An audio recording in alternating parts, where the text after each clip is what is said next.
आणि आज आषाढी एकादशी निमित्त धुळे शहरातील मालेगाव रोडवर असलेल्या प्राचीन विठ्ठल मंदिरात सकाळपासूनच भाविकांनी दर्शनासाठी गर्दी केली आहे। पहाटे 3 वाजता विठ्ठलाची महापूजा होऊन भाविकांसाठी मंदिर खुलं करण्यात आलं। या विठ्ठल मंदिरातून आढावा घेतलाय धनंजय दीक्षित यांनी। धुळ्यामधील मालेगाव रोडवर असलेल्या प्राचीन विठ्ठल मंदिरामध्ये भाविकांची सकाळपासून दर्शनासाठी गर्दी झाल्याचं आपण पाहतोय। या ठिकाणी हे मंदिर जे आहे ते जवळपास इंग्रजकालीन असं हे मंदिर असल्याचं सांगण्यात येतं आणि त्यानंतर या मंदिरामध्ये दरवर्षी आषाढी एकादशीच्या निमित्तानं मोठ्या मोठी यात्रा भरत असते। भाविकांची सकाळपासून दर्शनासाठी गर्दी होत असते। महिला असतील, पुरुष असतील, लहान मुलं असतील, यांची आज सकाळपासून गर्दी या ठिकाणी झाल्याचं चित्र पाहायला मिळत आहे।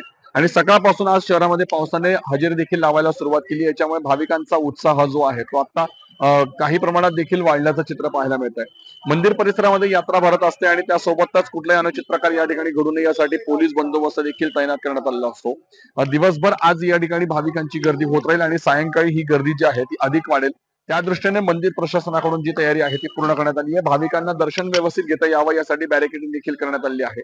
आणि या दृष्टीने एकंदरीतच आपण जर बघितलं की भाविकांचा जो काही उत्साह तो मोठ्यावरती असल्याचं या ठिकाणी पाहायला मिळत आहे। याच्यामुळे यंदा पाऊस जो आहे तो भरपूर पडू दे, शेतकरी राजा सुखी समाधानी होऊ दे आणि भरभराट होऊ दे अशाच प्रकारची मागणी, अशाच प्रकारची प्रार्थना एकंदरीतच भाविक विठ्ठलाकडे करताना पाहायला मिळत आहे। धनंजय दीक्षित, एबीपी माझा, धुळे। एबीपी माझा, उघडा डोळे बघा नीट।